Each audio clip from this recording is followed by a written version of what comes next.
This is a presentation of DirecTV, exclusive home of the Red Zone channel, the Fantasy Zone, the Dan Patrick Show, 20 years of NFL Sunday Ticket, the Rich Eisen Show, and America's premier source for sports television.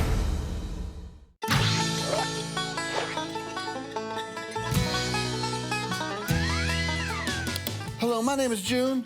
I'm Honey Boo Boo's mom. May know me from that show, Here Comes Honey Boo Boo. Recently single because my man Sugar Bear got on the internet and got on some website called Plenty of Fishes. He gone. Maybe looking to throw up my heart there for maybe some Danettes. Maybe go Brainy, go with McLovin, or maybe go a little Chubby Chase and get me some Todd Fritz. Ooh, now I'm hungry. Boo Boo, bring Mama some sketty off the stove. Oh, maybe Paulie, he cooked me up some barbecue, make some roadkill for me. That'd be romantic dinner. And, maybe that little ginger kid, he cute, but I end up crushing him. Too much woman for him. Then he wouldn't be able to do that show, The Box Score. Starts right now. I don't know a lot about sports, but I can drink a lot of beer. My motto is simple. C's get degrees. Need a long, inappropriate hug? I'm your man. I think I'm smarter than you, because I probably am. Howard Coward for Box Score. Hello and welcome to the Box Score. I'm Brock in Los Angeles, joined by the Danettes out in Milford, Connecticut.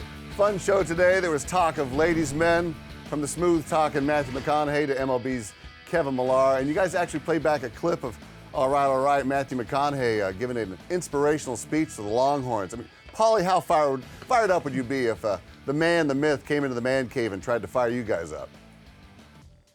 Yeah, that'd be great. He's a character. I've seen him in person. We were at a game once, and Dan was hanging out with him and Kirk Herbstreit, and that guy can get you to change your religion.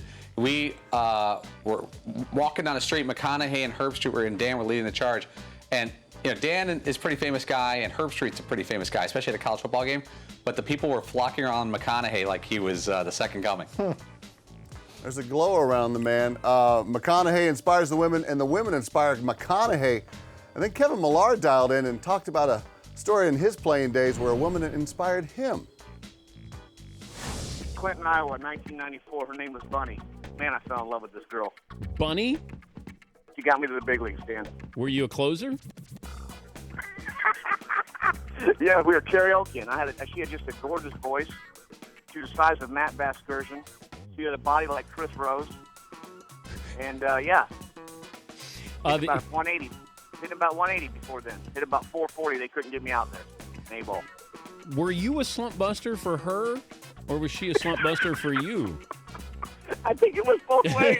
Two-way street, Daddy.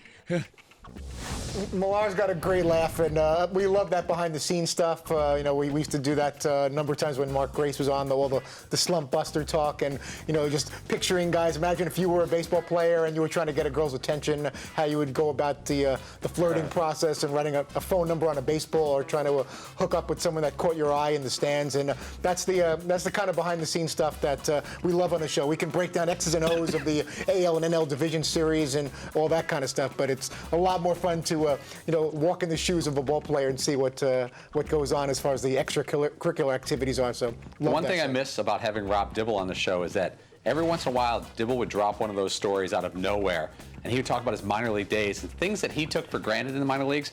We were fascinated by. He said he dated this girl at like a TGI Fridays who was missing a bunch of teeth, and the rest of them were black, but she gave him free meals, so they dated the entire year. And he said he loved her. And Now, is that a baseball player thing or a Rob Dibble thing? Yeah, that's a good point. It's a combo, I think. But I think you have to have a baseball player who's honest, because most guys won't give you those stories. Baseball players are definitely characters. There's no doubt about that. The one thing Kevin Millar always says, at least once an appearance, is he comments on somebody in bad body. A lot of bad bodies there. Like he's talking about the clubhouse or whatever. Like, yeah, a lot of bad bodies over there. What? Character. I love the fact that it was at TGI Fridays. I don't like talking about my flair or my missing teeth. Dan also told the story about Giants corner Prince Amukamara. Amukamara. Amukamara, that was it. Yeah, thank you. And why his teammates thought he was playing better, and then it was bombs away. There are a lot of things different about Prince, said Antrell Roll. For one, he's married, and he's enjoying some of the things he wasn't experiencing before he was married. for a man, that could definitely help him out. He walks around with a little more swagger, which is something that we need, which is something that we love, Rule said. Well, if you're going to get ready to penetrate the offense, you need to. Fritzy, you're suspended for the next segment. I'm suspended. Yeah, for that next was segment. terrible. Really? That's terrible. You're better than that. You know what, McLovin? This whole story explains why I wasn't a better high school basketball player, though. That's sneakier. See, that's sneaky funny, Fritzy. Yeah, Fritzy bombed on multiple levels there. The joke was a little crude, not suggestive, but more crude. And also, penetrate the offense, it doesn't make any sense from a football standpoint. And then McLovin came in and kind of said something that you had to pause for a second and think about. Not a home run joke, but a quality double. Well, also, Fritzy is coming off of yesterday's show. I think this was really a carryover. Now, I don't know what the rules are about. I think you were being punished for yesterday's line in the. Was it yesterday with the mock headlines? Does that sucky joke stand on its own? Would yesterday matter if this was a Monday? I didn't have a lot of rope after sneaking in that mock headline, so anything even close to questionable, and that was questionable. I don't think it was horrible or worthy of being banned. The truth from the is, you segment. should have been suspended for yesterday. Did you think that was really pretty, suspendable? It is funny that you bad. don't think that line was wrong. That's what, in retrospect, that you don't think it's wrong. I don't. I don't think that particular word, or even in that context. I think we've all. I know I have referred to or alluded to much worse things than that. Maybe the joke. Okay, granted, wasn't particularly funny at the time. I thought it was, but I don't think there was. I don't think we're going to be getting any calls from the FCC or anything. It could have been. It was a little crude. Is that what it would take to make you feel that a joke was off color? A call from the FCC? Not necessarily, but I think we're making more of it than I think what I said was less funny than the crudeness of it, where someone would actually be offended. It was more maybe a bad joke than a bad Really? taste. I thought it was actually pretty funny. I thought it was just pushing the lines of what's acceptable. I completely agree with you, Andrew. Yeah. I thought it was kind of funny. Yeah, but it was pretty just funny. completely unacceptable to say that on the That you one, do it at the dinner table? Can you tell that joke to your wife and kids and ask what they think about it? Yeah, I could get away with it with the wife for sure. The kids, I don't know. You know how many people in our audience are currently driving their kids to school while you're making that joke? Again, I'm gonna say that that wasn't the cleanest thing I've ever said, but I think I've said either in a mock headline or things have been said that were or alluded to that were far worse than using the word penetrate. We agree. So No, right. We're talking about yesterday's headline. Yesterday's was questionable, Today was but not terrible. fairly harmless. Yesterday's I thought was one that was really pushing the border. Okay. Today, Fair enough. But yeah, today I was surprised he had that reaction today about the penetrating thing. To ban me for a segment for that. Okay, well, we're finished with this segment about finishing. Coming up, the boss talks about some unfinished business.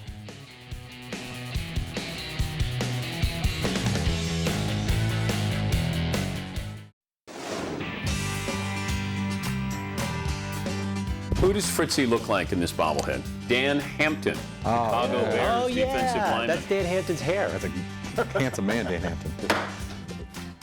It does look a lot more like Dan. Really? No. That was obviously an accident. Oh, welcome back to Box Score. That was Dan accidentally breaking Fritzy's bobblehead not too long ago. And today, he went back to finish the job.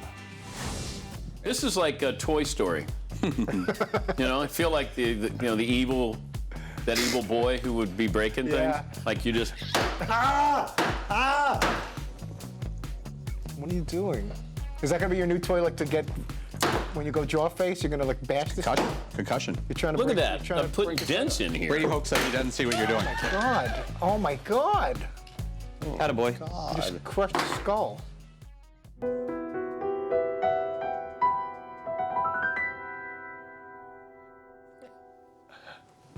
Dan is such a weird dude, man. I don't know why it took him so many times to actually do that. He's sort of like, do I want to break it? No, I don't want to break it. Do I want to break it? No, I don't want to break it. It's like, dude, just smash the thing already. But yeah, I don't know. Dan's just kind of weird sometimes. And for me, that whole thing was really weird.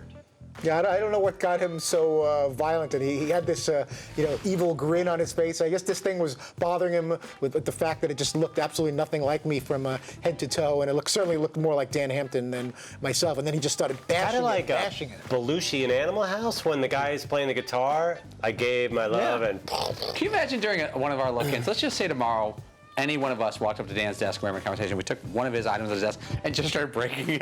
Can you imagine his head would actually explode like that? He would freak out. That would be a situation. Did Dan come off as angry during that look-in? No. Petulant. I mean, if it was like real anger, Like like this- there was zero rage to that anger. Really? if that I thought makes he sense. kind of, part of him wants to kill Fritzy. No, I don't think so. I mean, just a little part? No. Not 5%, Paulie? Yes. Fritz, you have that faraway look in your eye. Are you gonna go crush something on Dan's side of the glass?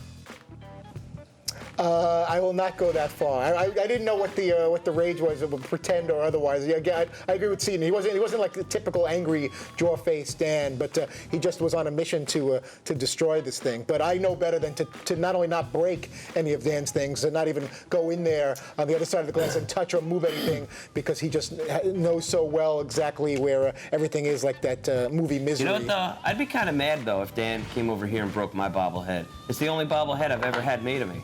And so while he's probably had thousands by now, that's the only one that's ever been done for me. And I think it's really cool. I want to hold on to it. You know, it's like, whoa, cool, a bobblehead. Somebody did this for us. I tend to agree. And for him to smash Fritzy's, I thought was actually pretty rude. And Fritzy seemed very upset. Well, there was a lot of smashing going on besides bobblehead.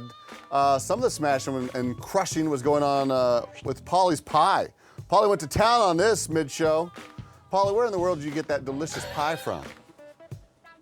My wife bought it on Monday. She made a chocolate cake and bought a pie from my local, like a pumpkin place. And, you know, I wanted something to bring to work today. It's like, why can't I just bring some apple pie?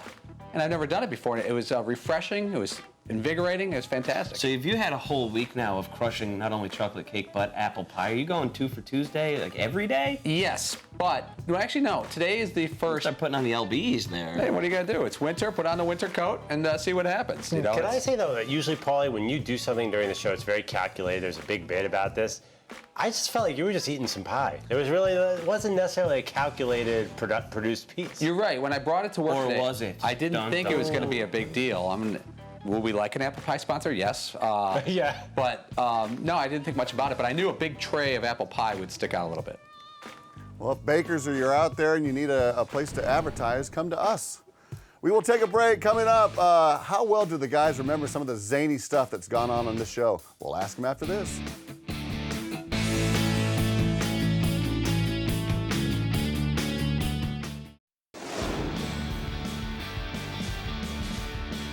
The Box Score presents Great Moments in DP Show History. Ow, ow, ow, ow. It's not, my ears are stuck. I'm serious, my ears are stuck. Thanks for watching Great Moments in DP Show History. Welcome back to the Box Score. Classic moment where McLovin got his head stuck in the Alabama helmet. On my head? Ow, ow, ow, ow, ow, ow, ow. I remember that pretty well, McLovin. I thought you were actually. You had to have been. You thought I was Yeah, actually talk about in the pain? panic going on there. Andrew, stop it. That was not a bit. That was Brock, great. I I've been remember going 'cause I was national the one. TV, ow, ow, ow, it hurts my head. No, That was not a bit. You had tried on a few helmets, and that was the first one you tried on, and it was way too tight, and you were trying to pull it off, and it was pulling your hair up. You tried on a bunch of others afterwards, and it was fine, but that one, I remember you were actually bothering you. Well, yeah, but I It mean. sounded like it was bothering I you. thought you were genuine. Ow, ow, ow, You ow, thought I was ow. in genuine pain. It was interesting the way you were saying, ow, ow, ow, ow. But you've had a history of like things happening to you where just you had some kind of funny, goofy kind of reaction to it. I thought you were genuinely hurt by that helmet. Andrew, we all know when Yeah, you're yeah. acting. That was not acting. You think I would say ow, ow, ow, ow? Exactly like that. Exactly. Like, look at that tape. That's exactly In what that you would do moment. if your ears were stuck in that helmet. Yeah, God, I you can wish we play could that run that right back. over the reporter stomping in grapes. You heard how I got when I was stuck in the Milwaukee costume. Ow, ow, ow. Yeah, That was that very genuine. I really thought I was going to pass out. All right, well, let's see if you guys can That was remember one some. level below. Get me out of here. Okay, let's see if you guys can remember some other classic moments from the show. Let's play a little game we call. What's happening here? Oh, I love this. All right, a pretty simple game. We will show you a still. You tell us what happens immediately following that. Every man for himself, and there are no steals. Let's start off in the front row. Here is your picture. Fritzy looks terrified in this classic DP show moment. Is he A, running from a waitress at Buffalo Wild Wings, B, this is for Paulie, hurrying to give DP a hug, and running from a tiger in the streets of Milford?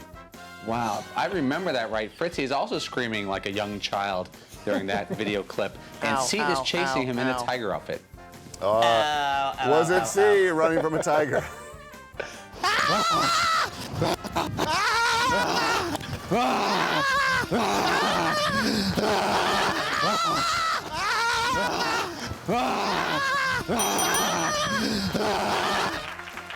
What's wrong with us?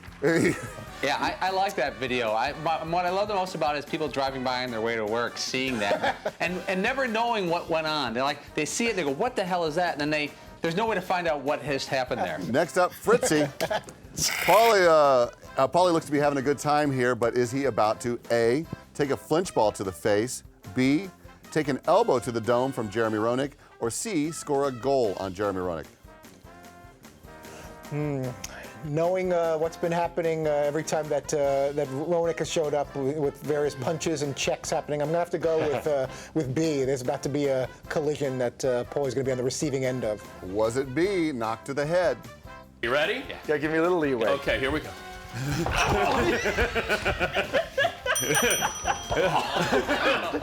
So now you know. Wait. Now you know why there's so many headshots. I didn't hurt your elbow, did I?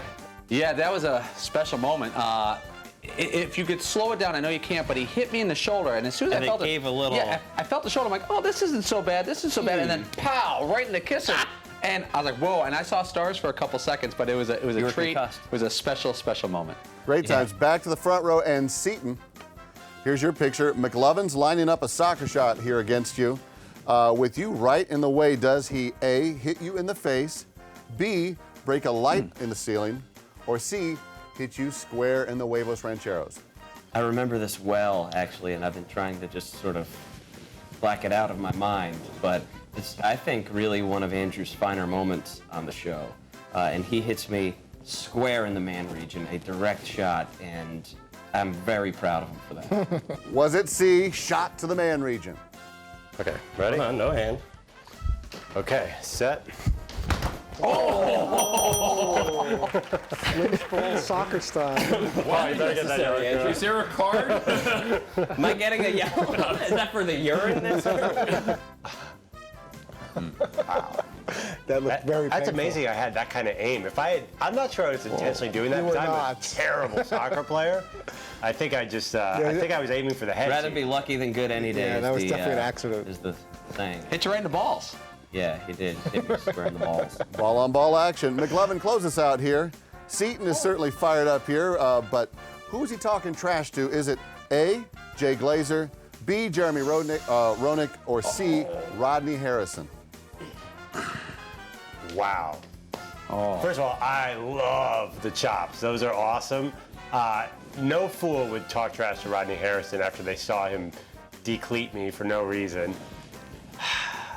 We know that he's punched Jeremy Roenick. He lets the fist do the talking in that area, so it's got to be Jay Glazer. Is it A, Jay Glazer?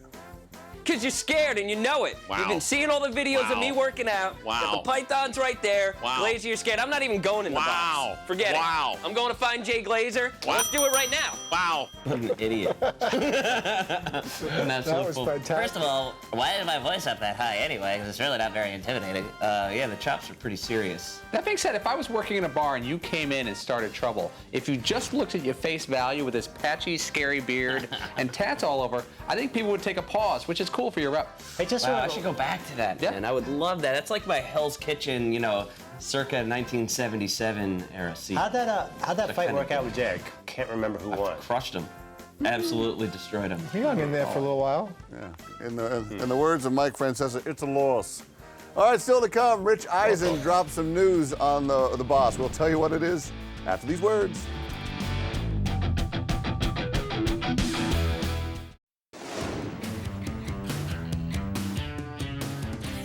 Welcome back to the Box Score Last Call. We're all gearing up for the Rich Eisen show. I can tell you it's nuts out here in LA, and it follows Dan Patrick on Monday. McLovin, are you going to tune in and watch a little Rich? Oh, definitely. I can't wait for the show. It's going to be awesome. Be sure to catch The Rich Eisen Show. It premieres Monday, October 6th. And then stay tuned for us here on The Box Score. Rich dialed in today and gave the boss some big news about the guest list. First guest on your show on Monday will be Dan Patrick. You. Oh. Are you ready? Yeah. Well, I was hoping it would be like a big name, and here we go. It is a big name. Dan, I've told you before, and I'll say it again next Monday when we debut, that this show doesn't exist without you and the success that your show has had, and showing how you can reinvent the way that you do a multi-media, multi-platform show. And how nervous are you? Not at all. Wow, that's a great booking, Todd. You would be proud of that. I'm very proud of that. The booking Dan Patrick, the host of the show that precedes him. Just a quick question: when Dan left the mothership and started this iteration of Dan Patrick Show, who was the first guest? The first guest. Well, first we had guest? Reggie Miller? It may have been. I have the rundown from the first week of shows. I know Phil Jackson was in the David first. Beckham was there. Beckham was on the third or fourth show. Phil Jackson was on I think the first show in the final hour. I'd have to check my records. I think it was more of a writer type early. Like talking Peter King or something like I think it was actually a baseball guy. And I wish I could remember, but I know in week one we had David Beckham and Phil Jackson were the big names. And Reggie Miller, I think, in studio. Paulie, who would you like to be the last guest on the DP show? That's a great question, Brock. Wow, that is a great question. I may need to think about this one. The last guest on the Dan Patrick, I'm going to pass for a second. My memory is the last guest that you guys had on ESPN was Ron Burgundy. Am I crazy about that? That was the last show. We had Ken Griffey Jr. that day, too. It was August 17th of 07. Yeah. So Mr. Burgundy was part of that, right? So he'd be a good candidate for our last guest. I would want Ken Kettering. Yeah. That's the guy that had. Brock, can we think about can you give us a box score assignment and come back with this one tomorrow, and we each get one pick, and you pick who you think is the best of our four? Very good. We'll do that. For now, we will ask Fritzy who he's booked for tomorrow. We'll be at the New York City Man Cave. Peter King will be in studio. Al Leiter of the MLB Network will be in studio. We'll also check in out in Anaheim with George Brett, Hall of Famer, Vice President of Baseball Operations for the Royals, getting ready for that series, which I guess starts tonight, the Royals and the Angels. Go Royals. Thanks for watching The Box Score. Set your DVR or tune in weekdays at 3 p.m. Eastern only on Audience Channel 239 right here on DirecTV. Also, catch our podcast available on iTunes or at podcast1.com. James Owensby, brother. I don't know a lot about sports, but I can drink a lot of beer. My motto is simple: C's get degrees. Need a long, inappropriate hug? I'm your man. I think I'm smarter than you, because I probably am. Hey, thanks for watching The Box Score. Holy cow! This was a presentation of DirecTV, exclusive home of the Red Zone channel, the Fantasy Zone, the Dan Patrick Show, 20 years of NFL Sunday Ticket, the Rich Eisen Show, and America's premier source for sports television.